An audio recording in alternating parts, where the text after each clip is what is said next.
Hi Lekha madam. Hi വിനീത, വരൂ വരൂ വരൂ. ഞാൻ WMED ന്നാണ്. ഓക്കെ ഓക്കെ മാഡത്തെ ഒന്ന് ഓക്കെ ഓക്കെ വരൂ വരൂ വരൂ വരൂ.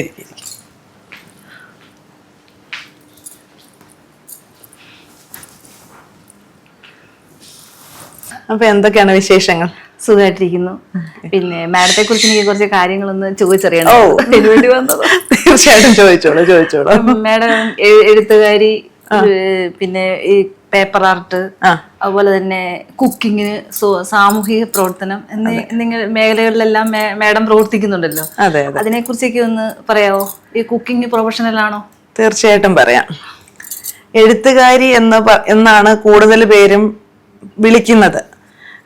പുസ്തകങ്ങള് ഇപ്പൊ പറയുകയാണെങ്കിൽ ഒരു പുസ്തകമാണ് ഇൻഡിപെൻഡന്റ് ആയിട്ട് ചെയ്തിട്ടുള്ളത്. അല്ലാതെ കുറച്ച് കൂട്ടെഴുത്ത് പുസ്തകങ്ങളുടെ ഒക്കെ ഭാഗമായിട്ടുണ്ട്.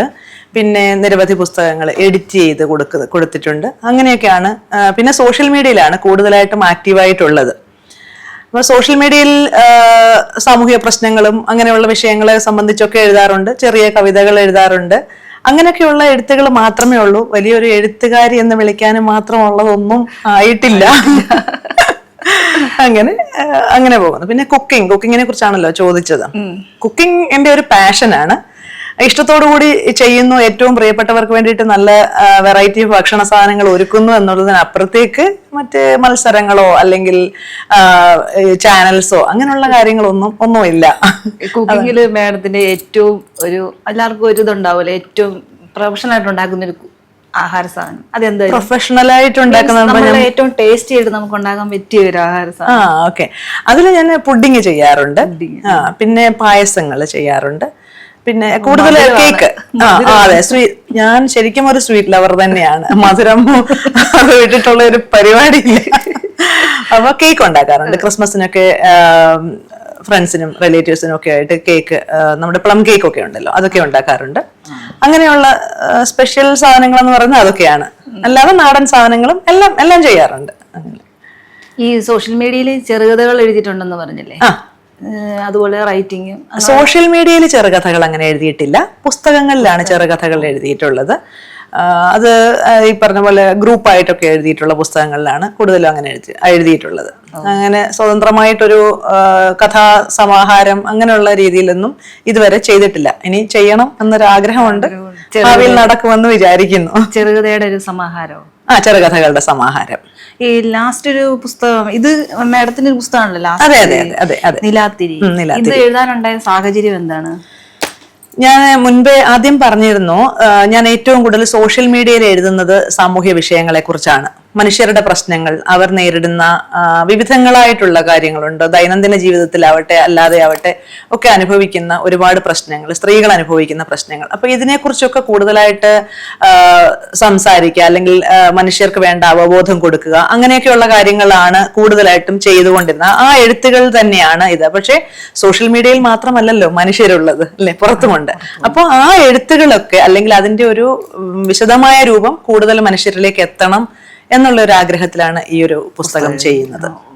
ഈ സാമൂഹിക പ്രവർത്തനം എന്ന് പറയുമ്പം ഈ UAE വന്നിട്ടാണോ സാമൂഹിക പ്രവർത്തനം തുടങ്ങിയത്, അതോ നാട്ടിൽ വെച്ചൊക്കെ ഉണ്ടായിരുന്നു? UAE വന്നിട്ടാണ് കൂടുതലായിട്ട്. എനിക്ക് അതിനുള്ള ഒരു സ്പേസ് കിട്ടുന്നത് ഇവിടെ വന്നതിന് ശേഷമാണ്. സംഘടനകളുടെയൊക്കെ പാർട്ടായിട്ട് പ്രവർത്തിക്കാൻ തുടങ്ങി. അതിനൊക്കെ ശേഷമാണ് കൂടുതലായിട്ടും അങ്ങനെ ചെയ്യുന്നത്. ഇവിടുത്തെ സംഘടനകളിൽ മാഡം നല്ല രീതിയിൽ ഇറങ്ങി പ്രവർത്തിക്കുന്നുണ്ടോ, അതോ ജസ്റ്റ് നമ്മൾ പോയി ചെന്ന് അറ്റൻഡ് ചെയ്ത് വരുന്നു എന്നുള്ള ഇത് മാത്രം? അങ്ങനെയല്ല, സംഘടനകളിൽ അത്യാവശ്യം ആക്റ്റീവായിട്ട് തന്നെ ഉണ്ട്. അതിന്റെ കലാപ്രവർത്തനങ്ങളിലാവട്ടെ, പിന്നെ അഡ്മിൻ പ്രവർത്തനങ്ങളിലാവട്ടെ, അങ്ങനെയുള്ള കാര്യങ്ങൾക്കകത്തൊക്കെ ആക്റ്റീവായിട്ട് നിൽക്കുന്നുണ്ട്. എഴുത്ത് കൂട്ടായ്മകളിലുണ്ട്, അല്ലാതുള്ള കോളേജ് അലോമിനി, അല്ലാതെ സേവന സന്നദ്ധ സംഘടനകൾ, അതിന്റെയൊക്കെ പാർട്ടായിട്ടും പ്രവർത്തിക്കുന്നുണ്ട്. ഈ കൂട്ടെഴുത്ത് പുസ്തകങ്ങളുടെ പ്രസിദ്ധീകരണങ്ങൾ മാഡം പങ്കാളിത്തം വഹിച്ചെന്ന് പറഞ്ഞില്ലേ? അതെ അതെ. ഈ കൂട്ടെഴുത്ത് പുസ്തകങ്ങൾ എന്ന് ഉദ്ദേശിക്കുന്ന കൂട്ടെഴുത്ത് പുസ്തകങ്ങൾ എന്ന് പറയുമ്പോൾ ഒരാള് ഇപ്പൊ ഈ ഒരു പുസ്തകം ഞാൻ സ്വതന്ത്രമായിട്ട് ചെയ്തതാണ്. ഞാൻ മാത്രമാണ് അതിന്റെ പ്രവർത്തനങ്ങളെല്ലാം ചെയ്തിട്ടുള്ളത്. എഴുത്തുകളെല്ലാം എന്റേത് മാത്രമാണ്. കൂട്ടെഴുത്ത് പുസ്തകങ്ങൾ എന്ന് പറയുമ്പം സുഹൃത്തുക്കളുടെ കൂട്ടായ്മകളിൽ നിന്ന്, അല്ലെങ്കിൽ ഏതെങ്കിലും സംഘടനകളുടെ കൂട്ടായ്മകളിൽ നിന്നൊക്കെ പുസ്തകങ്ങൾ വരുമ്പോൾ അതിൽ ഒരു പാർട്ട്, അല്ലെങ്കിൽ ഒരു കഥാസമാഹാരമാണ് ഒരു ഗ്രൂപ്പായിട്ട് കുറച്ച് ആൾക്കാർ ചെയ്യുന്നതെന്ന് പറഞ്ഞു കഴിഞ്ഞാൽ അതിലൊരു കഥ എഴുതുക എന്ന് പറയുന്ന കാര്യം, അല്ലെങ്കിൽ ലേഖനങ്ങളുടെ ഒരു സമാഹാരമാണ് കുറച്ച് ആൾക്കാർ ചേർന്നുകൊണ്ട് ചെയ്യുന്നതാണെന്നുണ്ടെങ്കിൽ അതിൽ ഒരു ലേഖനം നമ്മുടെ ഒരു കോൺട്രിബ്യൂഷൻ ആയിരിക്കും. അതാണ് അതാണ് കൂട്ടെഴുത്ത് പുസ്തകങ്ങൾ എന്ന് പറയുന്നത്. അപ്പൊ അങ്ങനെയുള്ള പുസ്തകങ്ങൾ 10-ലധികം പുസ്തകങ്ങളുടെ പാർട്ടായിട്ടുണ്ട്. അങ്ങനെ മേഡം അതുപോലെ തന്നെ എഡിറ്റിംഗ് ചെയ്തിട്ടുണ്ടെന്ന് ഞാൻ വായിച്ചായിരുന്നു. അപ്പൊ അത് എന്താണ്, ഏതൊക്കെ പുസ്തകങ്ങളാണെന്നൊന്ന് പറയാമോ? എഡിറ്റ് ചെയ്തിട്ടുള്ള ഒരുപാട് പുസ്തകങ്ങളുണ്ട്. ആദ്യം ഞങ്ങള് 5 പേര് കൂടിക്കൊണ്ട് 2021 ഒരു പുസ്തകം, ഒരു ചെറുകഥാ സമാഹാരം പബ്ലിഷ് ചെയ്തിട്ടുണ്ടായിരുന്നു. അതിന്റെ പേര് 21 വാരിയെല്ലുകൾ എന്നാണ്. 5 സുഹൃത്തുക്കൾ ചേർന്നുകൊണ്ടാണ് അതിന്റെ എല്ലാ പ്രവർത്തനങ്ങളും എല്ലാം ചെയ്തത് ഒക്കെ. അപ്പോൾ അതിന്റെ കവർ പേജ് മുതൽ എഴുത്ത് മുതൽ എല്ലാ കാര്യങ്ങൾക്കകത്തും സ്ത്രീകൾ മാത്രമാണ് പാർട്ടിസിപ്പേറ്റ് ചെയ്തിട്ടുള്ളത്. അപ്പൊ ആ പുസ്തകത്തിന്റെ കഥകൾ മറ്റ് ആൾക്കാർ തരുന്നു, അതിന്റെ ശരിക്കുള്ള ഒരു രൂപത്തിലേക്ക്, അല്ലെങ്കിൽ അതിനകത്ത് ചിലപ്പോൾ അക്ഷരത്തെറ്റുകൾ കാണും, വേണ്ടാത്ത പ്രയോഗങ്ങൾ കാണും, അല്ലെങ്കിൽ ആ പ്രയോഗങ്ങൾ ഒന്ന് കറക്റ്റ് ചെയ്യേണ്ടതായിട്ട് വരും, ചില വെട്ടിത്തിരുത്തലുകളൊക്കെ, അങ്ങനെയുള്ള കാര്യങ്ങളെല്ലാം ചെയ്ത് ആ പുസ്തകത്തിനെ നമുക്ക് പബ്ലിക്കിലേക്ക് കൊടുക്കാം എന്ന് പറയുന്ന ഒരു നിലയിലേക്ക് അതിനെ ഒന്ന് റെഡിയാക്കി എടുക്കുക എന്ന് പറയില്ല, ഒന്ന് ഒരുക്കിയെടുക്കുക എന്ന് പറയുന്ന ഒരു പ്രവൃത്തിയാണ് എഡിറ്റിംഗ് എന്ന് പറയുന്നതിലൂടെ ചെയ്യുന്നത്. അപ്പൊ അങ്ങനെ ചെയ്തിട്ടുള്ള ഒരുപാട് പുസ്തകങ്ങളുണ്ട്. മേഡം അതുപോലെ ഞാൻ ഇവിടെ വന്ന് കയറിയപ്പോൾ ഈ കാർട്ടൂൺ രൂപങ്ങളും അതുപോലെ പാവകളുടെ മിനിയേച്ചേഴ്സ് ഇരിക്കുന്നത്, അത് മേഡം ഉണ്ടാക്കിയതാണ്? അതെ, അതൊരു ആർട്ട് ഫോം ആണ്. അത് പേപ്പർ ക്വില്ലിംഗ് എന്ന് പറയും. പേപ്പർ ചെറിയ സ്ട്രിപ്സ് ആയിട്ട് കട്ട് ചെയ്തിട്ട് നമുക്ക് വാങ്ങാൻ കിട്ടും, ഇല്ലെങ്കിൽ നമുക്ക് മെഷീൻ വെച്ചിട്ട് കട്ട് ചെയ്തും എടുക്കാം. അപ്പോൾ ആ സ്ട്രിപ്സ് വെച്ചിട്ട് നമ്മൾ ഓരോ മോഡൽസ് ചെയ്തെടുക്കുന്നതാണ്. ഓരോ പാർട്ടായിട്ട് നമ്മൾ അതിന്റെ ഹെഡ് ഒരു പാർട്ട്, ഹാൻഡ്സ് ഒരു പാർട്ട്, അങ്ങനെ ഡിഫറെന്റ് പാർട്സ് ആയിട്ട് ഉണ്ടാക്കിയതിന് ശേഷം അത് ജോയിൻ ചെയ്തിട്ടാണ് മിനിയേച്ചേഴ്സ് ഉണ്ടാക്കുന്നത്. മിനിയേച്ചേഴ്സ് അല്ലാതെ നമുക്ക് ചെയ്യാൻ പറ്റുന്നതാണ് ഫ്ലവേഴ്സ്, ഫ്രെയിം വർക്ക്സ് ഉണ്ടല്ലോ, അതും ഇതുപോലെ തന്നെ പേപ്പറിൽ തന്നെ ചെയ്ത ആർട്ടാണ്. ഞാൻ ഇത് കണ്ടപ്പോഴാണ് ഈ പിള്ളേരൊക്കെ, എന്റെ കുട്ടികൾക്കൊക്കെ ഇത് ഭയങ്കര താല്പര്യം. അതെ, കുട്ടികൾക്കൊക്കെ വലിയ ഇഷ്ടമാണ്. കുട്ടികൾ ഇവിടെ വരുമ്പോ തന്നെ ആദ്യം അതിലേക്കാണ് അവരുടെ ശ്രദ്ധ പോകുന്നത്. കുട്ടികൾക്കൊക്കെ സമ്മാനമായിട്ടും ഉണ്ടാക്കി കൊടുക്കാറുണ്ട്. മേഡം, ഈ മിനിയേച്ചേഴ്സ് ഒക്കെ ഉണ്ടാക്കാനായിട്ടുള്ള ഒരു സാഹചര്യം എന്താണ്? ഇത് മാഡം പഠിക്കണം എന്നുള്ള ആഗ്രഹമാണോ, അതോ എന്തെങ്കിലും ഒരു ഇൻസിഡന്റ് ഉണ്ടാവുമല്ലോ നമുക്കൊരു കാര്യം ചെയ്യണമെങ്കിൽ? അത് എനിക്ക് ആർട്ട് വർക്ക്സ് എല്ലാത്തിനോടും ഒരു ഭയങ്കര ഇഷ്ടമുള്ള ഒരാളാണ്. എന്താണെന്ന് പറഞ്ഞു കഴിഞ്ഞാലും ആർട്ടിനോടൊരു പ്രത്യേക വരയ്ക്കുക, പെയിന്റ് ചെയ്യുക, അങ്ങനെയുള്ള കാര്യങ്ങളെല്ലാം നല്ല ഇഷ്ടമുള്ള ഒരാളാണ്. അങ്ങനെ ഒരു സമയത്ത് ഈ ബ്രൗസിംഗ് ഒക്കെ ചെയ്തുകൊണ്ടിരിക്കുന്ന സമയത്താണ് ഇങ്ങനെ ഒരു ആർട്ട് കാണുന്നതും ഇതിന്റെ ഒരു പുതുമയെ കുറിച്ചൊക്കെ കുറച്ചൊന്ന് സെർച്ച് ചെയ്തു. അപ്പോൾ അതൊരു ഭയങ്കര അട്രാക്റ്റീവ് ആയിട്ടുള്ള ഒരു സാധനമായിട്ട് തോന്നി. അങ്ങനെയാണ് അതിലേക്ക് വന്നത്. അതെങ്ങനെയാണ് ചെയ്യുന്നത്, അതിന്റെ കുറെ ട്യൂട്ടോറിയൽസും സംഭവങ്ങളും ഒക്കെ കണ്ടു. അങ്ങനെ വന്നു കഴിഞ്ഞപ്പോൾ അത് ചെയ്യണം എന്ന് പറയുന്ന ഒരു ആഗ്രഹം തോന്നി. അതിന്റെ കൂടെ സുഹൃത്തുക്കൾ ഉണ്ടായിരുന്നു, അത് ചെയ്യുന്ന 1-2 സുഹൃത്തുക്കളും ഉണ്ടായിരുന്നു. അവരും നല്ലൊരു മോട്ടിവേഷനായിട്ട് കൂടെ ഉണ്ടായിരുന്നു. അപ്പൊ അങ്ങനെയാണ് സ്റ്റെപ്പ് ബൈ സ്റ്റെപ്പായിട്ട് ഓരോന്നോരോന്നായി പഠിച്ചെടുത്തത്. അത് തന്നെ നമ്മൾ ഇത് യൂട്യൂബ് നോക്കി തന്നെ പഠിച്ചെടുക്കുകയാണ് ചെയ്തത്. യൂട്യൂബ് ഉണ്ടായിരുന്നു. പിന്നെ ഗൂഗിളിൽ സെർച്ച് ചെയ്യുമ്പോൾ ഒരുപാട് മറ്റുള്ള വെബ്സൈറ്റുകളും ഒക്കെ കിട്ടാറുണ്ട് ഇതിനെക്കുറിച്ചുള്ളത്. ഇത് ഒരു റഷ്യൻ ആർട്ട് ഫോം ആണ്. അപ്പൊ അവരാണ് ഇത് കൂടുതലായിട്ട് ചെയ്യുന്നത്. അപ്പൊ അതിൽ നിന്ന് അവരുടെ വെബ്സൈറ്റുകളും കാര്യങ്ങളും ഒക്കെ സെർച്ച് ചെയ്തു. ഇതെങ്ങനെയാണ് ചെയ്യുന്നത്, ഇതിനുള്ള പേപ്പറിന്റെ അവൈലബിലിറ്റി, ഇതിന്റെ പെർഫെക്ഷൻ എത്രമാത്രമാണ്, ഇങ്ങനെയുള്ള കാര്യങ്ങളെല്ലാം റെഗുലറായിട്ട് ഇരുന്ന് ചെയ്തും. ആദ്യമൊക്കെ ചെയ്യുമ്പോൾ ഒട്ടും ഇങ്ങനെ കാണുന്നത് പോലല്ല നമ്മൾ ആദ്യം ചെയ്യുമ്പോൾ, അത് കാണാനേ കൊള്ളില്ല എന്നുള്ളതാണ് വാസ്തവം. പക്ഷെ ആ ചെയ്തു വെച്ചതും ഫ്രണ്ട്സ് ഒരുപാട് പ്രോത്സാഹിപ്പിച്ചിട്ടുണ്ട്, നല്ല ഭംഗിയുണ്ടെന്ന് പറഞ്ഞിട്ട്. പിന്നെ സംഭവിച്ചത് എന്താണെന്ന് ചോദിച്ചു കഴിഞ്ഞാൽ, ഇവിടെ നല്ലൊരു ക്വില്ലിംഗ് ആർട്ടിസ്റ്റ് ഉണ്ട്, ഭയങ്കര പ്രൊഫഷണലി ചെയ്യുന്ന ഒരു ക്വില്ലിംഗ് ആർട്ടിസ്റ്റ് ഉണ്ട്. അവരൊരു എക്സിബിഷൻ സംഘടിപ്പിച്ചു. അപ്പൊ അതൊന്ന് കാണാൻ പോയപ്പോഴാണ് നമ്മൾ ചെയ്യുന്നത് എന്താണ്, ഇതിന്റെ ഒരു ലെവൽ എന്താണെന്നുള്ള കാര്യം, അല്ലെങ്കിൽ പെർഫെക്ഷൻ ലെവൽ എന്താണെന്നുള്ള കാര്യം മനസ്സിലാക്കുന്നത്. അപ്പൊ എങ്ങനെ അവിടെ എത്തുമെന്ന് പറയുന്ന ഒരു ചിന്തയുണ്ട്. അപ്പൊ അവിടെ നിന്നാണ് കൂടുതലായിട്ട് ഇത് ചെയ്യാനും, ഇത് പെർഫെക്ഷൻ വരണം എന്നുണ്ടെങ്കിൽ എന്തൊക്കെ കാര്യങ്ങൾ ശ്രദ്ധിക്കണം എന്നുള്ളതും എല്ലാം പഠിച്ചെടുത്തത്. അവരോട് ചോദിച്ചു, ഒരുപാട് സംശയങ്ങൾ ക്ലിയർ ചെയ്തു. പിന്നെ ഈ ഓരോ വെബ്സൈറ്റുകളും കയറി ഇറങ്ങി അതിൽ അവർ കൊടുത്തേക്കുന്ന നോട്ട്സ് എല്ലാം വായിച്ചു നോക്കി, അവരത് പറയുന്ന ടിപ്സ് അതെല്ലാം പഠിച്ചു. അങ്ങനെയാണ് കുറച്ചെങ്കിലും ഒരു പെർഫെക്റ്റ് ആയിട്ടൊരു സാധനം ചെയ്യാൻ പഠിച്ചത്. കണ്ടിട്ട് നല്ല പെർഫെക്ഷൻ ആണ്, നല്ല കണ്ടു കഴിഞ്ഞാൽ അത് മാഡം ഉണ്ടാക്കിയതെന്ന് ഞാൻ വിശ്വസിച്ചില്ലത്. ഓക്കെ, അതാണ് ഒരു ഹാൻഡ് വർക്ക് ആണെന്ന് വിശ്വസിക്കാൻ സാധിക്കാത്തതുപോലെ ഇതിലും പെർഫെക്റ്റ് ആയിട്ട് ചെയ്യുന്ന ക്വില്ലിംഗ് ആർട്ടിസ്റ്റുകളും ഉണ്ട്. അത് പറഞ്ഞില്ലേ, അത് നമ്മൾ നിസ്സാരമായിട്ട് കൈകൊണ്ട് ചെയ്തെടുക്കുന്ന ഒരു സാധനമല്ല. അതിനകത്ത് പേപ്പറിന്റെ ക്വാളിറ്റി ഏറ്റവും പ്രധാനപ്പെട്ട ഒരു കാര്യമാണ്. പിന്നെ അതിന് വേണ്ടുന്ന അപ്പൊ പറഞ്ഞ പോലെ തന്നെ പേപ്പറിന്റെ ക്വാളിറ്റി എന്ന് പറയുമ്പോൾ ആ ക്വാളിറ്റിയിലുള്ള പേപ്പർ നമുക്ക് ഇവിടെ എങ്ങും അവൈലബിൾ അല്ല. അപ്പൊ നമ്മളത് പുറത്തുനിന്ന് വരുത്തണം. അപ്പൊ അങ്ങനെയൊക്കെയുള്ള കാര്യങ്ങൾ ഇതിലുണ്ട്. അപ്പോൾ അതിന് മറ്റ് ടൂൾസ് ഉണ്ട്, ഇത് ചെയ്തെടുക്കാൻ പറ്റുന്ന വേറെ ടൂൾസ് ഉണ്ട്. അതിനെ ഓരോ മിനിയേച്ചേഴ്സ് ചെയ്യുന്നതിന് ഹെഡിന്റെ ഷേപ്പ് ഓരോന്ന് ഷേപ്പ് ചെയ്തെടുക്കുന്നതിനുള്ള ടൂൾസ് ഉണ്ട്. പിന്നെ നമ്മൾ സ്വന്തമായിട്ട് ക്രിയേറ്റ് ചെയ്യുന്ന ചില കുഞ്ഞു കുഞ്ഞു ടൂൾസുകളും ഉണ്ട്. പേപ്പറിന്റെ എല്ലാ പെന്നിന്റെ ബാക്ക് സൈഡ് അങ്ങനെ ഇങ്ങനെ കൊച്ചു കൊച്ചു സാധനങ്ങളൊക്കെ വേണം അതൊന്ന് റെഡിയാക്കി അത്രയും ഭംഗിയാക്കി ചെയ്യണമെന്നുണ്ടെങ്കിൽ. അപ്പൊ അങ്ങനെയാണ് അത് ഇങ്ങനൊരു സംഭവം ആയി വന്നത്. പിന്നെ ഇതിനോട് സംബന്ധിച്ച് പറയുകയാണെങ്കിൽ നമ്മള് UAE 40th നാഷണൽ ഡേയോടനുബന്ധിച്ച് ഒരു എക്സിബിഷൻ ചെയ്തിട്ടുണ്ടായിരുന്നു. അതിന് ഉമൽ കോയിൻ ഷെയ്ഖിന്റെ കയ്യിൽ നിന്ന് സർട്ടിഫിക്കറ്റും കാര്യങ്ങളും ഒക്കെ നമുക്ക് ലഭിച്ചിട്ടുണ്ട്. അങ്ങനെയൊക്കെ അതിനെ സംബന്ധിച്ചുള്ള സന്തോഷങ്ങളാണ് ഇതൊക്കെ. പിന്നെ ഒരുപാട് ഫ്രണ്ട്സിന് ഗിഫ്റ്റ് ആയിട്ടും ഒക്കെ നൽകിയിട്ടുണ്ട്. മാഡം, ഇനി നമുക്ക് ഈ പുസ്തകത്തിന്റെ കാര്യത്തിലേക്ക് ചോദിക്കാം. ഓക്കെ, ഇത് കഴിഞ്ഞ 2025 ഷാർജ ബുക്ക് ഫെസ്റ്റിവലിലാണല്ലോ ഈ പുസ്തകം നമ്മള് പ്രകാശനം ചെയ്ത്. അപ്പം ഇതിനകത്ത് മുഴുവനും സ്ത്രീ കഥാപാത്രങ്ങളെ കുറിച്ചാണ് പറഞ്ഞിരിക്കുന്നതും കാര്യങ്ങളെല്ലാം മൊത്തം സ്ത്രീകളെ കുറിച്ചാണ്. അപ്പൊ ഇതിങ്ങനെ എഴുതാൻ ഉണ്ടായ ഒരു സാഹചര്യത്തെ കുറിച്ചൊന്ന് വിശദീകരിക്കാൻ പറ്റുമോ? അപ്പോ ഇതിന്റെ പ്രകാശനത്തിൽ നിന്ന് തുടങ്ങാം. ഇതിന്റെ പ്രകാശനം ആദ്യമായി ചെയ്യുന്നത് ഇവിടെ അല്ല, ഷാർജ ഇന്റർനാഷണൽ ബുക്ക് ഫെസ്റ്റിലല്ല ഇത് ചെയ്യുന്നത്, നാട്ടിലാണ്. നാട്ടിലത് ചെയ്യാനുള്ള ഒരു കാരണം എന്ന് പറഞ്ഞു കഴിഞ്ഞാൽ, ഇത് ഏറ്റവും കൂടുതലായിട്ട് എനിക്ക് തോന്നിയത്, ഇപ്പം ഇവിടെയാണെന്നുണ്ടെങ്കിൽ കൂടുതൽ പേരും എൻ്റെ സോഷ്യൽ മീഡിയ സുഹൃത്തുക്കളും അങ്ങനെയൊക്കെയുള്ള ആൾക്കാരാണ് കൂടുതലായിട്ടുള്ള വായനക്കാര്. പക്ഷെ ഞാൻ ആദ്യം പറഞ്ഞിരുന്നു, ഇത് സമൂഹ മാധ്യമങ്ങളിൽ മാത്രമല്ല അതിനപ്പുറത്തേക്ക് സഞ്ചരിക്കേണ്ടതായിട്ട് തോന്നിയിട്ടുള്ള വിഷയങ്ങളാണ്.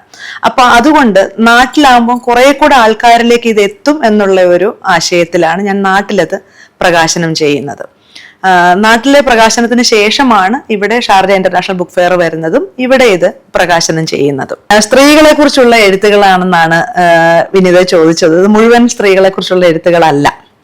ഇതിൽ വാർദ്ധക്യം വരുന്നുണ്ട്, ഭിന്നശേഷി വരുന്നുണ്ട്, ട്രാൻസ്ജെൻഡേഴ്സ് വരുന്നുണ്ട്, ആത്മഹത്യ വരുന്നുണ്ട്. അങ്ങനെ മനുഷ്യനെ സംബന്ധിക്കുന്ന വിവിധങ്ങളായ പ്രശ്നങ്ങളാണ് അതിൽ വരുന്നത്. സ്ത്രീ വിഷയങ്ങൾ കൂടുതലായിട്ടുണ്ട് എന്ന് മാത്രമാണ്. സ്ത്രീ വിഷയങ്ങൾ കൂടുതലായിട്ട് വരുന്നത് സമൂഹത്തിൽ അരികുവൽക്കരിക്കപ്പെട്ട മനുഷ്യരിൽ ഏറ്റവും കൂടുതലുള്ളത് സ്ത്രീകളാണ് എന്നുള്ളതാണ്. പലവിധ പ്രശ്നങ്ങളാണ് അവർക്കുള്ളത്. അപ്പൊ അതുകൊണ്ട് തന്നെ നമുക്ക് സ്ത്രീകളെ കുറിച്ച് സംസാരിക്കേണ്ടതായിട്ടുണ്ട്, സ്ത്രീകളുടെ വിഷയങ്ങൾ ഉറക്കെ പറയേണ്ടതായിട്ടുണ്ട്. അങ്ങനെയാണ് സ്ത്രീ വിഷയങ്ങൾ കൂടുതലായിട്ട് ഉൾപ്പെടുത്തിയിട്ടുള്ളതും. ഇതെല്ലാം നമ്മൾ ദൈനംദിന ജീവിതത്തിൽ, ഇപ്പൊ ഞാൻ ആദ്യം പറഞ്ഞ പോലെ തന്നെ സംഘടനാ പ്രവർത്തനങ്ങൾ ഉണ്ടായിരുന്നു. അങ്ങനെ ഇങ്ങനെ പല സമൂഹത്തിൽ ഇറങ്ങി പ്രവർത്തിക്കുന്ന സമയത്ത് ഒരുപാട് സ്ത്രീകളുടെ പ്രശ്നങ്ങൾ നമ്മൾ നേരിട്ട് കേൾക്കുന്നുണ്ട്. അപ്പൊ അങ്ങനെയൊക്കെ കേട്ടതിൽ നിന്നും അറിഞ്ഞതിൽ നിന്നും ഒക്കെയാണ് ഇതൊക്കെ നമ്മൾ പുറത്തേക്ക് ചർച്ച ചെയ്യേണ്ടതായിട്ടുണ്ട്, ഇതിനൊക്കെ മാറ്റങ്ങൾ വരേണ്ടതായിട്ടുണ്ട് എന്നൊക്കെയുള്ള ചിന്തയിലേക്ക് വരുന്നതും അതിനെക്കുറിച്ച് എഴുതി തുടങ്ങിയതും. അങ്ങനെയാണ് സ്ത്രീ വിഷയങ്ങൾ അതിൽ കൂടുതലായിട്ട് വന്നിരിക്കുന്നത്. ഇതിനകത്ത് മേഡം എഴുതി എന്റെ പ്രവാസ ജീവിതവും ഞാൻ കണ്ടു. അത് മേഡത്തിനെ കുറിച്ചാണ് എഴുതിയിരിക്കുന്നത്. അതെ അതെ, എന്റെ പ്രവാസ ജീവിതം എന്ന് പറയുമ്പോൾ അതിലേക്ക് എത്തപ്പെട്ട അല്ലെങ്കിൽ അതിൽ ഞാൻ തരണം ചെയ്തു പോയ ഒരുപാട് വിഷയങ്ങളുണ്ട്. ഒരു ജീവിതം അതിനകത്ത് മുഴുവനായി പറഞ്ഞിട്ടില്ല, പക്ഷെ എങ്കിൽ പോലും അത് പറയേണ്ടതായിട്ടുണ്ട്. അത് ജീവിതത്തിൽ ഇപ്പോൾ ഞാൻ 20 വർഷത്തിലേറെയായി പ്രവാസ ജീവിതം. അപ്പോൾ അത്രയും വലിയൊരു കാലഘട്ടം നമുക്ക് പ്രവാസിയായിട്ടിരിക്കുക എന്ന് പറയുമ്പോൾ അനുഭവങ്ങൾ അത്രമാത്രമുണ്ട്. ഇവിടുത്തെ ഒരു സർവൈവൽ ഉണ്ട്. ജീവിതത്തിൽ പ്രവാസിയാവുക എന്ന് പറയുമ്പോൾ തന്നെ വീട്ടിൽ മാതാപിതാക്കളിൽ നിന്നും മാറി നിൽക്കുന്ന ഒരു അവസ്ഥയാണ്. ജീവിതം കരുപ്പിടിപ്പിച്ച് തുടങ്ങുന്ന ഒരു പ്രായം മുതൽ ഇതുവരെ എത്തി നിൽക്കുന്ന ഒരു ഘട്ടമുണ്ട്. അപ്പൊ അതിനെക്കുറിച്ച് പറയേണ്ടത് ആവശ്യമാണെന്ന് തോന്നി. ചിലപ്പോൾ ചിലരിലൊക്കെ ഒരു മോട്ടിവേഷൻ ആയിരിക്കാം, ചിലർക്ക് അവരവരുടെ കാര്യങ്ങൾ ഓർത്തെടുക്കാൻ പറ്റുന്ന ചില നിമിഷങ്ങൾ കിട്ടിയേക്കാം. അങ്ങനെ പല കാര്യങ്ങൾ അതിൽ വരുന്നുണ്ട്. അങ്ങനെയാണ് ആ എഴുത്തിലേക്ക് വന്നത്. ഇനി ഈ വർഷം പുതിയ പുസ്തകങ്ങളൊക്കെ എഴുതിയിട്ടുണ്ടോ? ഈ വർഷത്തിലേക്ക് പുതിയ പുസ്തകം ഒന്നുമില്ല. അതിന്റെ തയ്യാറെടുപ്പുകൾ കാര്യങ്ങളൊക്കെ ഇനി വരേണ്ടതായിട്ടുണ്ട്. എന്നെ സംബന്ധിച്ച് ഒരു എഴുത്ത് വരുമ്പോൾ, അല്ലെങ്കിൽ എനിക്ക് എഴുതണം, അല്ലെങ്കിൽ എൻ്റെ എഴുത്തുകൾ പുസ്തകമാക്കണം എന്ന് തോന്നുന്ന എഴുത്തുകൾ മാത്രം അങ്ങനെ ചെയ്യുക എന്നുള്ള ഒരു നിലപാടുള്ള ഒരാളാണ്. അല്ലാതെ എഴുത്തിനായി അല്ലെങ്കിൽ എഴുത്തിനായി എന്നുള്ളതല്ല, ഒരു പുസ്തകം പബ്ലിഷ് ചെയ്യാനായി എഴുതുക എന്നുള്ള ഒരു താല്പര്യം ഇല്ല. എന്തെങ്കിലും എഴുതുന്നത് 4 പേർക്ക് വായിക്കാൻ കൊള്ളാം, ഇത് പുസ്തകമാക്കണം എന്ന് തോന്നുന്ന ഒരു സന്ദർഭത്തിൽ മാത്രം പുസ്തകം രൂപപ്പെടണം, പുസ്തകം പിറവിയെടുക്കണം എന്നുള്ളതാണ് ആഗ്രഹം. അപ്പൊ അന്നേരം അത് സംഭവിക്കും. അതുപോലെ ഈ നിലാത്തിരി എന്നുള്ള ഈ പേര് ഇടാനുണ്ടായ സാഹചര്യം എന്താ? നിലാത്തിരി അർത്ഥം നിലാത്തിരി എന്ന് പറയുന്ന പേരിനെ കുറിച്ച് പറയുമ്പോൾ അതിനെക്കുറിച്ച് കുറച്ച് വിശദമായിട്ട് സംസാരിക്കേണ്ടതായിട്ടുണ്ട്. ഈ പുസ്തകം വായിച്ച ഒട്ടുമിക്ക പേരും എന്നോട് പറഞ്ഞത് ഈ പുസ്തകത്തിലുള്ള വിഷയങ്ങൾ അല്പം ഭാരമുള്ള വിഷയങ്ങളാണ്, അതിന് കൊടുത്തിരിക്കുന്ന ഓരോ ഹെഡിങ്ങും കുറച്ച് ഭാരമുള്ളതാണ്. പക്ഷെ എന്തുകൊണ്ടാണ് ഇത്രയും സിമ്പിൾ ആയിട്ടുള്ള ഒരു പേര്, അത്രയും ലഘുവായിട്ട് നിലാത്തിരി എന്ന് പറയുന്ന ഒരു പേര് കൊടുത്തതിന്റെ കാരണം എന്താണ്? ഇത് ഇത്രയും ഭാരപ്പെട്ട വിഷയങ്ങൾ ഉൾപ്പെടുന്ന ഒരു ലേഖന സമാഹാരമാണെന്ന് തോന്നാത്തതുപോലെ ഒരു പേരാണല്ലോ എന്നാണ് പലരും ചോദിച്ചിട്ടുള്ളത്. ഞാൻ ഉദ്ദേശിച്ചതെന്ന് പറഞ്ഞു കഴിഞ്ഞാല്, ഇതിലെ വിഷയങ്ങൾ ലോകമാകമാനം നിലനിൽക്കുന്ന വിഷയങ്ങളാണ്. അതിനെക്കുറിച്ച് ഓരോ വിഷയങ്ങളും എടുത്തു കഴിഞ്ഞു കഴിഞ്ഞാൽ ഒരു പുസ്തകമാക്കേണ്ടതായിട്ടുള്ള അത്രമാത്രം വലിയ വിഷയങ്ങളാണ്. അത്രയും സംസാരിക്കാനുണ്ട് ഓരോ വിഷയങ്ങളെ കുറിച്ചും. പക്ഷെ എന്നെ സംബന്ധിച്ച് എൻ്റെ അറിവിന്റെ പരിമിതി, എനിക്ക് എഴുതാനുള്ള കാര്യങ്ങളുടെ പരിമിതി, അങ്ങനെയുള്ള എല്ലാം വെച്ച് നോക്കിക്കഴിയുമ്പം ഞാൻ ചെയ്യുന്നത് ഓരോ വിഷയങ്ങളെ സംബന്ധിച്ച് വളരെ ചെറിയ ഒരു കാര്യമാണ്. അപ്പോൾ അങ്ങനെ വരുമ്പോൾ അതിന് ഉചിതമായിട്ടുള്ള ഒരു പേര്, ഒരു നിലാവ് എന്ന് പറയുമ്പോൾ വലിയ വെളിച്ചമല്ല, ഒരു ചെറു വെളിച്ചമാണ്. അപ്പൊ ഞാൻ സമൂഹത്തിലേക്ക് നീട്ടിവെക്കുന്ന ഒരു ചെറു വെളിച്ചം എന്നുള്ളതാണ് നിലാത്തിരി എന്ന പേര് കൊണ്ട് ഞാൻ ഉദ്ദേശിച്ചത്. കാരണം ഞാൻ സമൂഹത്തിലെ ഏറ്റവും ചെറിയ കണികയാണ്. ഞാൻ ഈ വലിയ വിഷയങ്ങളെക്കുറിച്ച് ഞാൻ സംസാരിക്കുന്നതും വളരെ കുറച്ചേ ഉള്ളൂ. അപ്പോൾ അതിന് ചേരുന്ന ഒരു പേരെന്നുള്ള രീതിയിലാണ് നിലാത്തിരിയിലേക്ക് വന്നത്. മേഡം, ഈ പുസ്തകത്തിനകത്ത് കൂടുതലും സ്ത്രീ വിഷയങ്ങൾ ഉദ്ദേശിക്കുന്ന സ്ത്രീകളുടെ അവരുടെ ഓരോ വരുന്ന അനുഭവങ്ങളെ കുറിച്ചും ജീവിത സാഹചര്യങ്ങളെ കുറിച്ചും ഒക്കെയാണ് കൂടുതലും വരുന്നത്. അപ്പൊ അതിന് അങ്ങനെ എന്താണ് മേഡത്തിന് അതിനെന്തെങ്കിലും എഴുതാനായിട്ടുണ്ടായ ഒരു പ്രചോദനം, അല്ലെ എന്തെങ്കിലും മനസ്സിൽ തട്ടുന്ന എന്തെങ്കിലും പ്രശ്നങ്ങൾ, അങ്ങനെയുള്ള കാര്യങ്ങളൊക്കെ ഉണ്ടാവുമല്ലോ? തീർച്ചയായിട്ടും. സ്ത്രീകൾ അനുഭവിക്കുന്ന പ്രശ്നങ്ങൾ എന്ന് പറയുമ്പോൾ സ്ത്രീകളുടെ ആർത്തവം മുതൽ അങ്ങോട്ട് വാർദ്ധക്യം വരെ ഒരു സ്ത്രീ കടന്നു പോകുന്ന ഓരോ ഘട്ടങ്ങളെക്കുറിച്ചും നമ്മൾ സംസാരിക്കേണ്ടതായിട്ടുണ്ട്. വിവാഹമാണ് ഏറ്റവും പ്രധാനപ്പെട്ടതായിട്ട് നാം പറയുന്ന കാര്യങ്ങൾ. പിന്നെ ഒരു ജോലി കാര്യം വന്നാൽ തന്നെ ഒരു സ്ത്രീ ദൂരേക്ക് പോകുന്ന കാര്യങ്ങളൊക്കെ വരുമ്പോൾ തന്നെ അവളുടെ പരിസരങ്ങൾ എന്താണ്, അവൾ എങ്ങനെയാണ് സർവൈവ് ചെയ്യുന്നത്, ഇതിനെക്കുറിച്ചൊക്കെ ആൾക്കാർക്ക് അറിയാനുള്ള ഒരു ത്വര.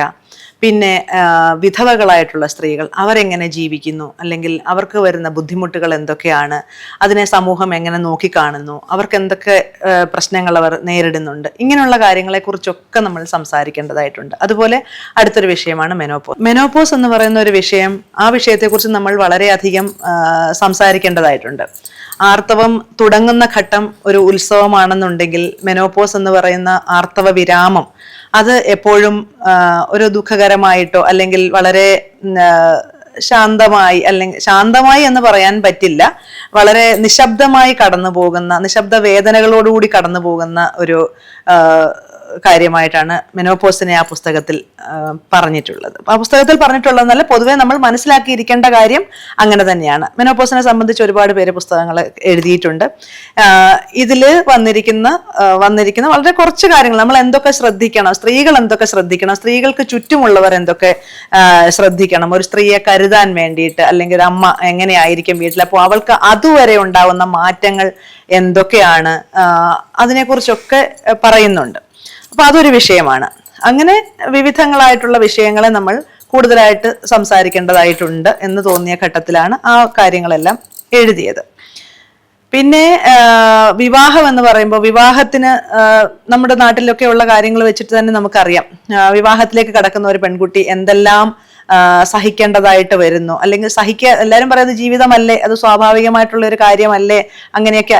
ഈ അല്ലേ എന്ന് പറയുന്ന ചോദ്യം കൊണ്ട് തന്നെ ആ സ്ത്രീയുടെ ജീവിതത്തെ അങ്ങനെ നമ്മൾ ആക്കി തീർത്ത് വെച്ചിരിക്കുന്ന ഒരു കാര്യമാണ്. അതിനോട് പൊരുത്തപ്പെട്ട് പോകേണ്ട ഒരു ഘട്ടത്തിലേക്കാണ് സ്ത്രീകളെ നമ്മൾ എത്തിച്ചിരിക്കുന്നത്. അനുസരണയുള്ളവളായി, സഹനം വേണ്ടവളായി, അങ്ങനെയല്ലേ പറയുന്നത്. നമ്മൾ ഓരോ വീട്ടിലെയും പെൺകുട്ടികളെ കല്യാണം കഴിച്ചു വിടുമ്പോൾ എന്താണ് പറയുന്നത്, നമ്മൾ അടുത്ത വീട്ടിൽ പോയിട്ട് അവിടെ അവരെ കണ്ടുപിടിക്കുക, അല്ലെങ്കിൽ അവിടെ സഹിച്ച് ജീവിക്കുക, അവിടുത്തെ കാര്യങ്ങൾ എല്ലാവരുടെയും കാര്യങ്ങൾ നോക്കി സഹിച്ച് ജീവിക്കുക. പക്ഷെ ഈ പെൺകുട്ടി ഒരു വ്യക്തിയാണ്. അവളുടെ ജീവിതം നോക്കാൻ ആരാണുള്ളത്? അത് അവൾ തന്നെ നോക്കണം. അല്ലെങ്കിൽ അവിടെ ആരുമില്ലാത്ത ഒരു ഘട്ടത്തിൽ അവൾ ഒറ്റപ്പെട്ടു പോകുന്ന പല ജീവിതങ്ങളിലും അത് കാണാനുണ്ട്. അപ്പൊ അവിടെയെല്ലാം അവൾ എങ്ങനെയാണ് ഓരോ കാര്യങ്ങളെ നേരിട്ട് വരുന്നത് എന്നുള്ള ഒരു ബോധ്യം സമൂഹത്തിന് നമ്മൾ തീർച്ചയായിട്ടും ഉണ്ടാക്കി കൊടുക്കേണ്ടതായിട്ടുണ്ട്. അതുപോലെ മറ്റൊരു പ്രശ്നം, ഇപ്പം നമ്മള് വിധവകളുടെ കാര്യം പറയുന്നുണ്ട്, അതുപോലെ തന്നെ ഡിവോഴ്സിന്റെ കാര്യം പറയുന്നുണ്ട്. ഡിവോഴ്സ് ആയ ഒരു സ്ത്രീ, ഡിവോഴ്സ് ആവാൻ നമ്മൾ മാക്സിമം സമ്മതിക്കില്ല, പല വീടുകളിലും സമ്മതിക്കില്ല, എങ്ങനെയും സഹിച്ചു നിൽക്കാനേ പറയുള്ളൂ. ഡിവോഴ്സ് ആയ ഒരു സ്ത്രീ സമൂഹത്തിൽ എങ്ങനെ ജീവിക്കുന്നു? അവൾക്കൊരു ജോലി ഇല്ലാത്ത ഒരു ഘട്ടത്തിലാണെന്നുണ്ടെങ്കിൽ അവൾ എങ്ങനെ സർവൈവ് ചെയ്യും? അതിനെക്കുറിച്ച് ആരും ചിന്തിക്കുന്നില്ല. അവൾക്കൊരു കിടക്കാൻ ഒരു സ്ഥലമുണ്ടോ എന്നുള്ള ഒരു സ്ഥലം, അവൾക്ക് താമസിക്കാൻ ഒരു സ്ഥലമുണ്ടോ എന്നുള്ള ഒരു കാര്യത്തെക്കുറിച്ചൊന്നും അധികം ആരും ബോധർ ചെയ്യുന്നില്ല എന്നുള്ളതാണ് തോന്നിയിട്ടുള്ളത്. കാരണം വീടില്ലാത്തവളാകുന്നു, വിവാഹത്തോടുകൂടി വീടില്ലാത്തവളാകുന്ന പെൺകുട്ടികളെയാണ് നമ്മൾ ഭൂരിപക്ഷവും നമ്മൾ കാണുന്നത്. അവൾക്ക് തിരിച്ച് അവളുടെ വീട്ടിലേക്ക് വരാൻ പറ്റില്ല. അവളുടെ വീട്ടിലേക്ക് വന്നു കഴിഞ്ഞാൽ നമ്മൾ എന്താണ് പറയാ? വിവാഹം കഴിച്ച് അയച്ചവൾ അല്ലേ? അപ്പോ തിരിച്ച് ആ വീട്ടിലേക്ക് ചെന്നാലോ വന്നു കയറിയവൾ. അപ്പൊ ഈ രണ്ട് വാക്കുകൾ കൊണ്ടാണ് അവളെ എപ്പോഴും നമ്മൾ സംബോധന ചെയ്യുന്നത്. അപ്പോൾ അങ്ങനെയുള്ള വിഷയങ്ങളെ കുറിച്ചൊക്കെ നമ്മൾ ആഴത്തിൽ ചിന്തിക്കേണ്ടതായിട്ടുണ്ട്, പറയേണ്ടതായിട്ടുണ്ട്. ഈ ഭിന്നശേഷിക്കാരെ കുറിച്ച് എഴുതിയിട്ടുണ്ടല്ലോ, അത് എന്താണ് അങ്ങനെ? ഭിന്നശേഷിക്കാരെ കുറിച്ച് എഴുതാനുള്ള ഒരു കാര്യം എന്ന് വെച്ചാൽ, എനിക്ക് ഒരുപാട് സുഹൃത്തുക്കളുണ്ട് ഭിന്നശേഷിക്കാരായിട്ടുള്ള മക്കളുള്ള സ്ത്രീകൾ. അവരനുഭവിക്കുന്ന വിഷമങ്ങൾ കണ്ടും അറിഞ്ഞും ഈ മനുഷ്യർ ഒരിക്കലും പാർശ്വവൽക്കരിക്കപ്പെടേണ്ടവരല്ല എന്നുള്ള ഒരു തോന്നലിൽ നിന്ന് നമ്മളെപ്പോലെ തന്നെ കരുതേണ്ടവരും നമ്മളെക്കാൾ കൂടുതൽ പിന്തുണ കൊടുക്കേണ്ടതായിട്ടുള്ളതും അവരെ ജീവിക്കാൻ, അവരെ സമൂഹത്തിനോട് ചേർന്ന് ജീവിക്കാൻ പാകപ്പെടുത്തേണ്ടതായിട്ടുള്ള ഒരു ചുമതല നമുക്കുണ്ട് എന്നുള്ള ഒരു ബോധ്യപ്പെടുത്തൽ സമൂഹത്തിന് തീർച്ചയായിട്ടും നൽകണമെന്നുള്ള ഒരു കാര്യത്തിൽ നിന്നാണ് ആ ഒരു എഴുത്തുകളൊക്കെ വന്നിട്ടുള്ളത്. അതിൽ ഞാൻ ഏറ്റവും കൂടുതൽ ശ്രദ്ധിച്ച ഒരു കാര്യം, ഭിന്നശേഷി മനുഷ്യരുടെ കാര്യത്തിൽ ഏറ്റവും കൂടുതൽ ശ്രദ്ധിച്ച ഒരു കാര്യം, അവിടെയും അനുഭവിക്കുന്നത്, ഏറ്റവും കൂടുതൽ വിഷമം അനുഭവിക്കുന്നത്, അല്ലെങ്കിൽ ഒരു കുഞ്ഞിനെ വളർത്തിയെടുത്ത് കൊണ്ടുവരാൻ ഏറ്റവും കൂടുതൽ ബുദ്ധിമുട്ടുന്നത് ഒരു അമ്മയാണ് എന്നുള്ളതാണ്. അങ്ങനെ ഒരു കുട്ടിയുള്ള ഒരു അമ്മയ്ക്ക് ജോലിക്ക് പോകാൻ ചിലപ്പോൾ സാധ്യമായില്ല. ആ കുഞ്ഞിന്റെ എന്തെല്ലാം വിവിധ സ്വഭാവ വിശേഷങ്ങളുള്ള കുട്ടികളാണ്, എല്ലാ കുട്ടികളും ഒരുപോലെ അല്ല.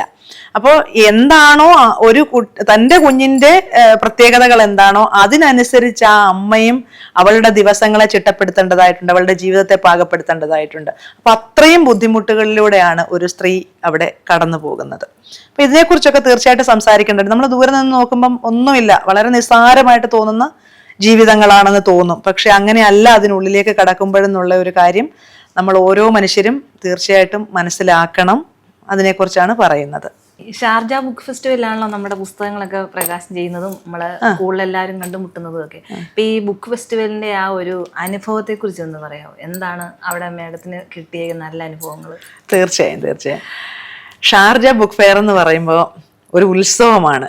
ഞങ്ങളെ സംബന്ധിച്ച് സൗഹൃദങ്ങളുടെ ഒരു വീണ്ടെടുപ്പ് എന്നൊക്കെ പറയാം. പുസ്തകങ്ങളെ ഇഷ്ടപ്പെടുന്ന ആൾക്കാർക്ക് വായിക്കാനും എഴുതാനും ഒക്കെയുള്ള ഒരു പ്രചോദനം നൽകുന്ന ഒരു ഇടം കൂടിയാണ്. അവിടെ പലരും പല രീതിയിൽ അതിനെ വിമർശിക്കാറ് പോലും ഉണ്ട്. പല പുസ്തകങ്ങളും അത്ര കണ്ട് ക്വാളിറ്റി ഇല്ലാത്ത പുസ്തകങ്ങളാണെന്ന് പലരും പറയും. പിന്നെ സ്ത്രീകളുടെ ഒരു വസ്ത്രങ്ങളുടെ സാരി ഷോയാണ് ഇങ്ങനെ പറയാറുണ്ട്, ഇതൊക്കെ പറയാറുണ്ട്. പക്ഷെ നമ്മളെ സംബന്ധിച്ച് അതൊരു സന്തോഷമാണ്. സ്ത്രീകൾ സാരി ഉടുത്ത് ഭംഗിയായിട്ട് വരുന്നത് കാണുന്നത് ഒരു അഴകല്ലേ? ആ അഴക് മനസ്സിന് സന്തോഷം തരുന്ന കാര്യമാണ്. അപ്പൊ ആ സന്തോഷത്തിൽ പങ്കുചേരുക എന്ന് പറയുന്ന ഒരു മനസ്സുണ്ട്. പിന്നെ പുസ്തകങ്ങൾ നോക്കാൻ മാത്രമായി വരുന്നവർക്ക് പുസ്തകങ്ങൾ മാത്രം നോക്കാം, വായിക്കാനുള്ള പുസ്തകങ്ങൾ തിരഞ്ഞെടുക്കാം. നല്ല എല്ലാ തലത്തിലുമുള്ള പുസ്തകങ്ങൾ, വിവിധ ഭാഷകളിലുള്ള പുസ്തകങ്ങൾ വരുന്നുണ്ട്. അപ്പോൾ അതിൽ ഏറ്റവും കൂടുതൽ ആക്റ്റീവായിട്ട് നിൽക്കുന്നത് നമ്മുടെ മലയാളമാണ്. അപ്പോൾ ആ പുസ്തകങ്ങൾ തിരഞ്ഞെടുക്കാൻ വരുന്ന ആൾക്കാർക്ക് അത് തിരഞ്ഞെടുക്കാം. പിന്നെ ഓരോ പ്രകാശനങ്ങൾ കാണുമ്പോൾ എത്രയെത്ര വലിയ വലിയ സാഹിത്യകാരന്മാരും സാംസ്കാരിക പ്രവർത്തകരും ഒക്കെ വന്ന് അവിടെ അവിടെ വന്ന് സംസാരിക്കുന്നുണ്ട്. ഞാൻ ഏറ്റവും കൂടുതൽ ഇരിക്കാറുള്ളത് അവിടെ റൈറ്റേഴ്സ് ഫോറത്തിലാണ്. എനിക്ക് ഓരോ മനുഷ്യരും പ്രധാനപ്പെട്ട ഓരോ മനുഷ്യരും വന്ന് സംസാരിക്കുന്നത് കേൾക്കാൻ ഭയങ്കര ഇഷ്ടമാണ്. അപ്പം ഞാൻ അതൊക്കെ എൻജോയ് ചെയ്യുന്ന കൂട്ടത്തിലാണ്. സൗഹൃദങ്ങളെ എൻജോയ് ചെയ്യുന്നു. പുസ്തകം വാങ്ങിക്കൂട്ടുന്നത്, അത്രമാത്രം പുസ്തകങ്ങൾ ഞാൻ വാങ്ങാറുണ്ട്. ഇവിടെ പ്രൈസൊക്കെ അല്പം കൂടുതലാണ്, പക്ഷെ എങ്കിൽ പോലും നമുക്ക് ഇപ്പം നാട്ടിൽ പോയി വാങ്ങുക എന്ന് പറയുന്ന കാര്യങ്ങളൊന്നും അത്ര പോസിബിൾ അല്ലാത്ത ചില ഘട്ടങ്ങളിലൊക്കെ നമുക്ക് കൂടുതലായിട്ടും പുസ്തകങ്ങൾ ഞാൻ ഇവിടുന്ന് തന്നെ വാങ്ങും. വായനയോട് അത്രമാത്രം ഇഷ്ടമുള്ള ഒരാളായതുകൊണ്ട് പുസ്തകങ്ങൾ തീർച്ചയായിട്ടും വായിക്കാറുണ്ട്. മേഡം ഇങ്ങനെ വായിക്കുന്നതിനെ കുറിച്ച് വായിക്കുന്ന ആളാണെന്ന് ഞാൻ അറിഞ്ഞിട്ടുണ്ട്. അതെ. ഈ പുസ്തകങ്ങളെല്ലാം മേടിച്ച് വായിക്കാറുണ്ടോ, അതോ അതായത് എന്തൊക്കെ രീതിയിലുള്ള പുസ്തകങ്ങളാണ് വായിക്കുന്നതിന് താല്പര്യം? എല്ലാ പുസ്തകങ്ങളും വാങ്ങാറുണ്ടോന്ന് വെച്ചാൽ എല്ലാ പുസ്തകങ്ങളും വാങ്ങാറില്ല. കൂടുതലായിട്ട് സമൂഹത്തിൽ ചർച്ച ചെയ്തിട്ടുള്ള പുസ്തകങ്ങൾ, നല്ല പുസ്തകങ്ങളാണെന്ന് പലരും അഭിപ്രായപ്പെട്ടിട്ടുള്ള പുസ്തകങ്ങൾ, വായിക്കണമെന്ന് കാത്തുവെച്ചിട്ടുള്ള പുസ്തകങ്ങൾ, പിന്നെ പണ്ട് ഒരു തവണ ആരിൽ നിന്നെങ്കിലുമൊക്കെ കടം വാങ്ങി വായിച്ച പുസ്തകമൊക്കെ ആയിരിക്കാം. ആ പുസ്തകം നമ്മൾ നോക്കി വരുമ്പോൾ വാങ്ങിച്ച് നമ്മുടെ കളക്ഷനിൽ അത് ഉണ്ടാവണം എന്ന് നിർബന്ധമുള്ള പുസ്തകങ്ങൾ, ഇങ്ങനെയുള്ള പുസ്തകങ്ങളെല്ലാം വായിക്കാനും വാങ്ങാനും ഒക്കെ ഇഷ്ടമാണ്.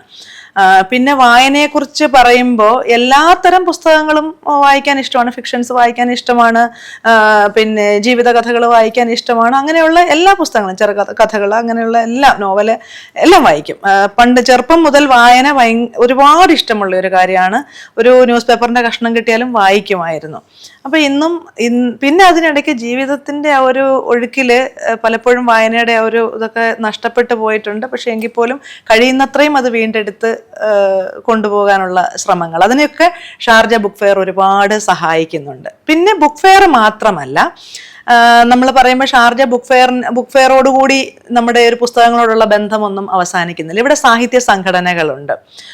ഞാൻ ഉൾപ്പെട്ടിട്ടുള്ള 3-4 സാഹിത്യ സംഘടനകൾ, മഷി അക്ഷരക്കൂട്ടായ്മയുണ്ട്, അക്ഷരക്കൂട്ടമുണ്ട്, കാഫ് ഉണ്ട്, പ്രവാസി ബുക്ക് ട്രസ്റ്റ് ഉണ്ട്.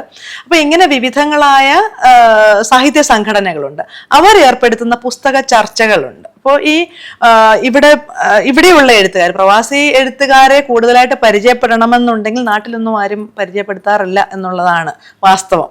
അപ്പോൾ നമുക്കിടയ്ക്ക് തന്നെ അതിന് വേണ്ടിയിട്ടുള്ള ഒരു ഇനിഷ്യേറ്റീവ് എടുക്കണം എന്നുള്ളൊരു കാര്യമുണ്ട്. ഒരുപാട് നല്ല പുസ്തകങ്ങൾ വരുന്നുണ്ട്. അപ്പോൾ ഈ നല്ല പുസ്തകങ്ങളെ കുറിച്ചുള്ള ചർച്ചകൾ സംഘടിപ്പിക്കാറുണ്ട് ഈ സാഹിത്യ സംഘടനകളെല്ലാം. അപ്പോൾ അതിനെക്കുറിച്ച് പോയി സംസാരിക്കുന്നുണ്ട്. ഓരോരുത്തരും വായിച്ചിട്ട് അതിനെക്കുറിച്ചുള്ള അഭിപ്രായങ്ങൾ, ആ പുസ്തകം മറ്റുള്ളവരിലേക്ക് എത്തിക്കാൻ വേണ്ടിയിട്ടുള്ള കാര്യങ്ങൾ, ഇതെല്ലാം ചെയ്യുന്നുണ്ട്.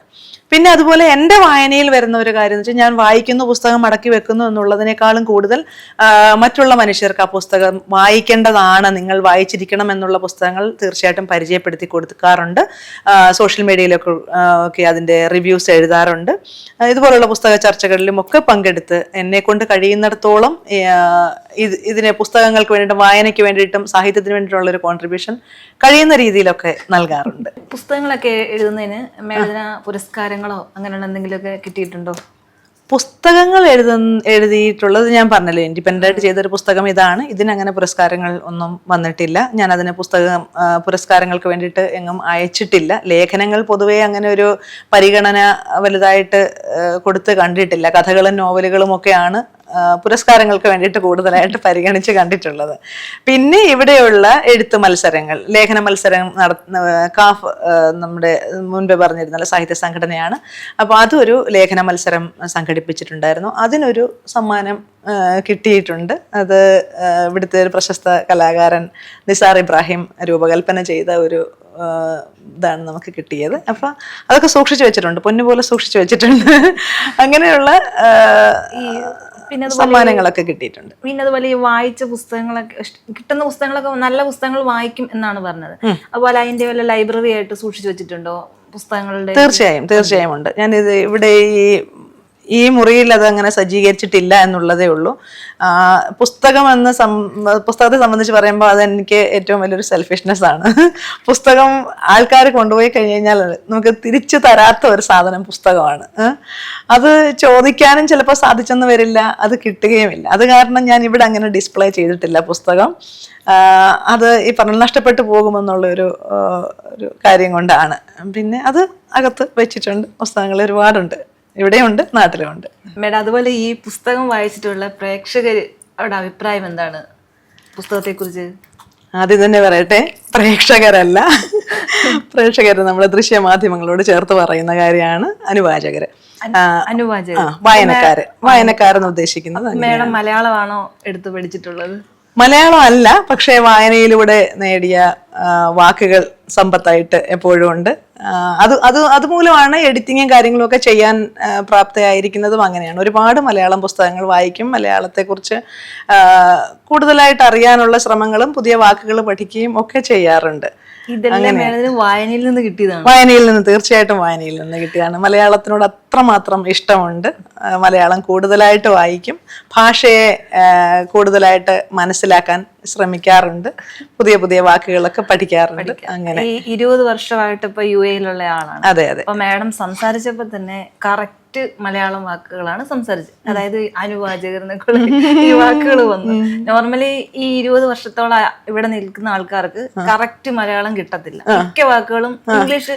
മാഡം സംസാരിക്കുന്ന വാക്കിനകത്ത് തന്നെ ഇംഗ്ലീഷ് കലർന്ന് മംഗ്ലീഷിലേ വരൂ നമ്മുടെ ഭാഷയിൽ പറഞ്ഞാല്. അപ്പൊ മാഡം കറക്റ്റ് ആയിട്ട് ആ ഒരു ലാംഗ്വേജ് അത് കീപ്പ് ചെയ്ത് തന്നെ സംസാരിച്ചു. അത് നിത്യതൊഴിൽ അഭ്യാസം എന്ന് പറയില്ലേ, അത്രയുള്ള കാര്യം. നമ്മള് നിരന്തരം പുസ്തകങ്ങളുമായിട്ടും എഴുത്തുമായിട്ടും അത്രമാത്രം ബന്ധപ്പെട്ട് നിൽക്കുന്നതാണ്. അപ്പൊ അതുകൊണ്ട് തന്നെയാണ് കൂടുതലായിട്ടും ഈ വാക്കുകൾ നമുക്ക് കിട്ടുന്നത്. എത്രമാത്രം നമ്മളൊരു വിഷയത്തോട് ചേർന്ന് നിൽക്കുന്നോ അത്രമാത്രം ആ വിഷയത്തിൽ നമുക്ക് ഉണ്ടാവുന്ന ഒരു പ്രാവീണ്യം കൂടുമെന്നുള്ളത് മാത്രമേ ഉള്ളൂ. അത്രയും സിമ്പിൾ ആയിട്ട് അതിനെ കണ്ടാൽ മതി. ഞാൻ വേറൊരു ക്വസ്റ്റ്യൻ ചോദിച്ചോട്ടെ? അതൊരു ചെറിയൊരു പേഴ്സണൽ ക്വസ്റ്റ്യൻ ആണ്. മാഡം സ്കൂളിൽ പഠിച്ചിരുന്ന കാലത്ത് ഈ CBSE-ലാണോ അതോ സ്റ്റേറ്റ് സിലബസിലാണോ പഠിച്ചത്? CBSE അല്ല. അപ്പൊ നമ്മൾ കുറെ കാര്യങ്ങളൊക്കെ സംസാരിച്ചു. അപ്പൊ നമുക്ക് ഇനിയും സംസാരിക്കാനുണ്ട്. പക്ഷെ ഒരു ചായ കുടിച്ചിട്ട് ആവുന്നല്ലേ നല്ലത് അല്ലേ? അപ്പൊ ഓക്കെ, വരൂ.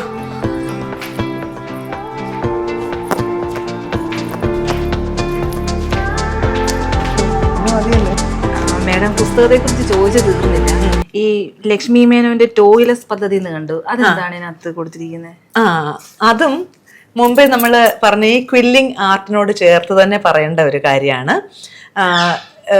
നമ്മൾ നാട്ടിലത്തെ ഒരു കാര്യം പറഞ്ഞു കഴിഞ്ഞാൽ നമുക്ക് ഏറ്റവും കൂടുതൽ സ്ത്രീകൾ ബുദ്ധിമുട്ടുന്നത് ടോയ്ലറ്റ്സ്, നമ്മൾ യാത്ര ചെയ്യുമ്പോൾ ടോയ്ലറ്റ്സ് ഇല്ല എന്നുള്ളതാണ്. സ്ത്രീകൾക്കായിട്ട് ടോയ്ലറ്റ്സ് നമുക്കറിയാമല്ലോ. നമ്മൾ പോകുന്നതിന് മുൻപേ അമ്മമാരൊക്കെ വെള്ളം കുടിക്കണ്ട, വെള്ളം കുടിക്കാതെ പോയാൽ മതി അല്ലേ, ഇങ്ങനെയൊക്കെ പറയാറുണ്ട്.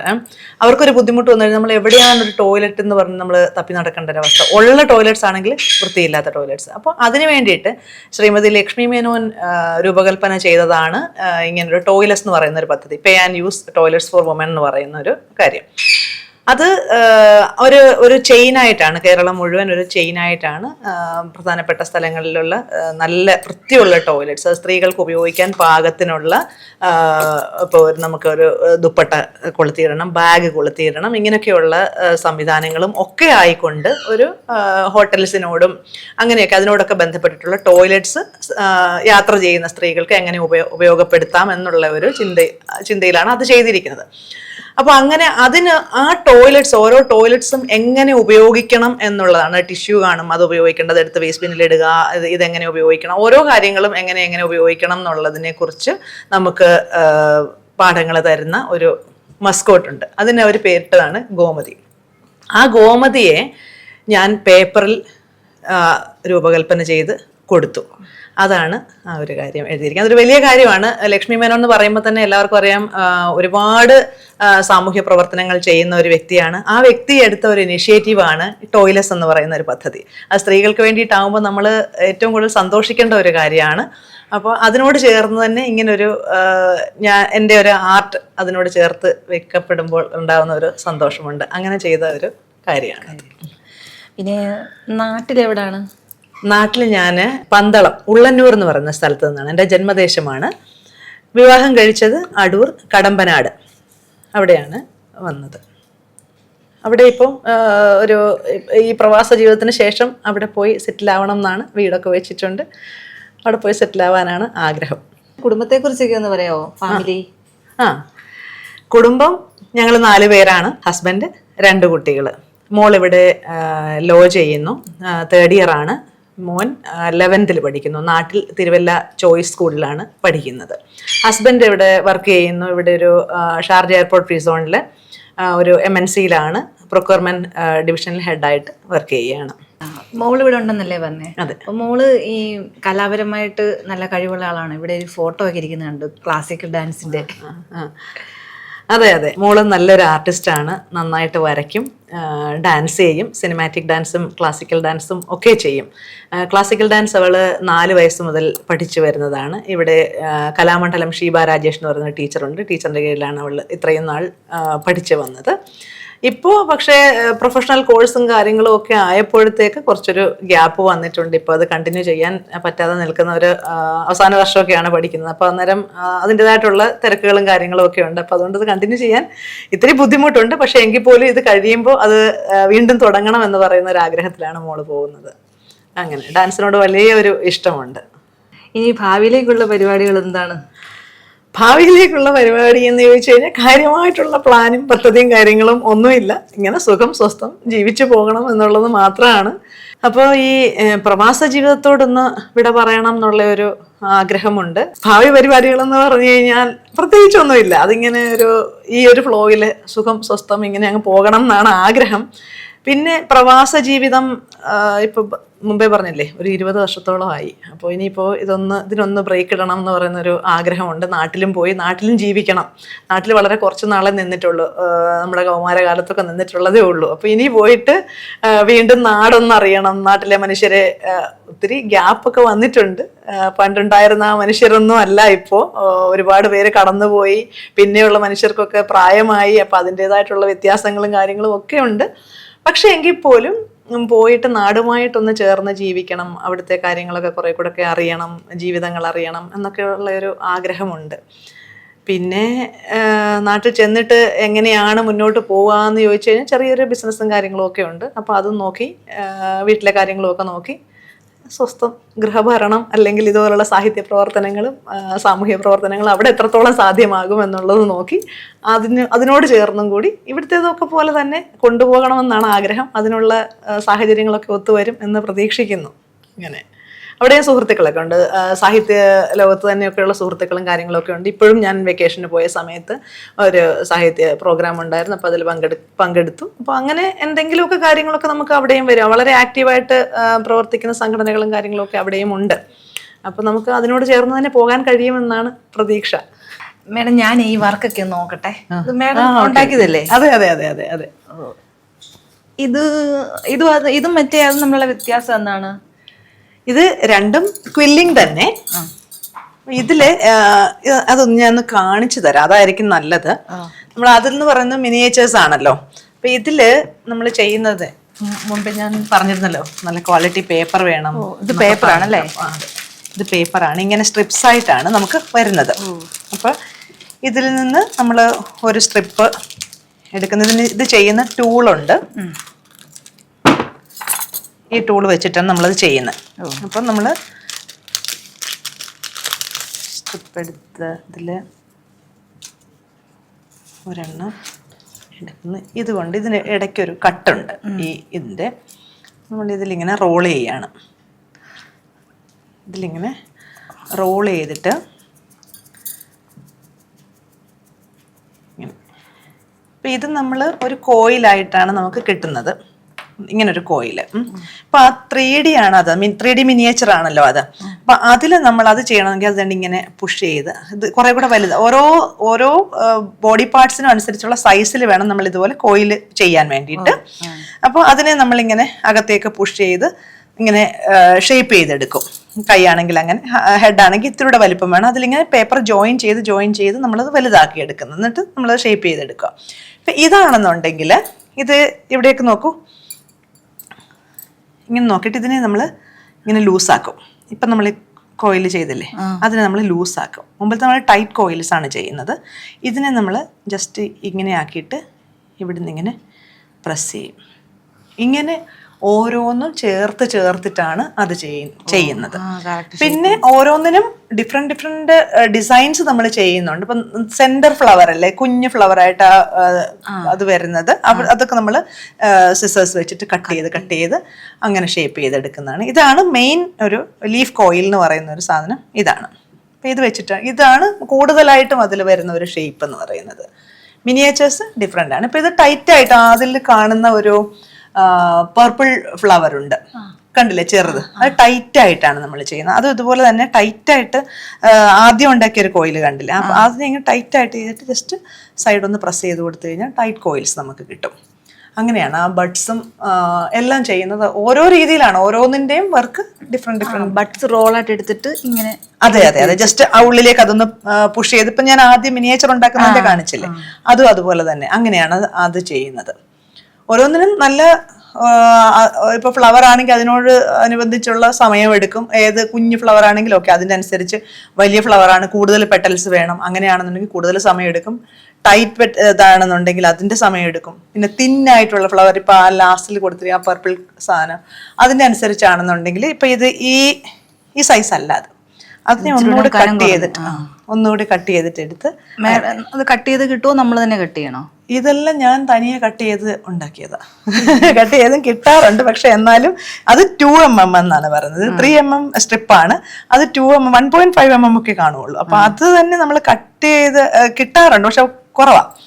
ഈ സൈസാണ് കോമൺ ആയിട്ട് വരുന്നത്. ഇതിന്റെ വലുതുമുണ്ട്, പക്ഷെ ആ ചെറിയ സാധനം ഇത്തിരി ബുദ്ധിമുട്ടാണ് കിട്ടാൻ. അതുകൊണ്ട് നമ്മൾ കട്ട് ചെയ്ത് എടുക്കുക, ലെവലിൽ കട്ട് ചെയ്യണം, എങ്കിൽ അതിന്റെ എഡ്ജൊക്കെ ഭംഗിയായിട്ട് വരത്തുള്ളൂ. അത് നല്ലൊരു അധ്വാനമാണ്, ക്ഷമ വേണം. തീർച്ചയായിട്ടും തീർച്ചയായിട്ടും. അവിടെ നിന്നാണ് പിന്നെ മിനിയേച്ചേഴ്സിലേക്ക് വരുന്നത്. ഈ റീസെന്റ് ആയിട്ട് ചെയ്ത ഒരു വർക്കാണ്. അത് ഫിനിഷ് ആയോ? അത് ഫിനിഷ് ആയി. ഇനി അതൊരു ജസ്റ്റ് ഒരു ഫ്രെയിമിലാക്കണം അല്ലേ? അപ്പൊ അതിൻ്റെതായിട്ടുള്ള. ഇത് എന്തെങ്കിലും തീമുണ്ടോ ഇങ്ങനെ? ഇതിൽ തീമൊന്നുമില്ല. ടൈഗർ മനസ്സിലാവുന്നുണ്ടോ? അടുത്ത് വെക്കുമ്പോൾ മനസ്സിലാവില്ല എന്നുള്ളതേ ഉള്ളൂ. മനസ്സിലായോ? അതെ അതെ അതെ, അങ്ങനെ. അപ്പൊ ഇതിനെ ജസ്റ്റ് ഫ്രെയിം ചെയ്തെടുക്കണം. ജസ്റ്റ് ചെയ്ത് വെച്ചതേ ഉള്ളൂ. അങ്ങനെ ഇതാണ് ക്വില്ലിംഗ് വിശേഷങ്ങൾ. എന്തോ തൊടുന്നതിന് കുഴപ്പമില്ല? ഇല്ല കുഴപ്പമില്ല. ഇത് നമ്മളിങ്ങനെ ഇത് വെച്ച് പ്രസ് ചെയ്ത് വെച്ചിരിക്കുകയാണ്. ഇത് നമുക്ക് ഇങ്ങനെ മാറ്റാം.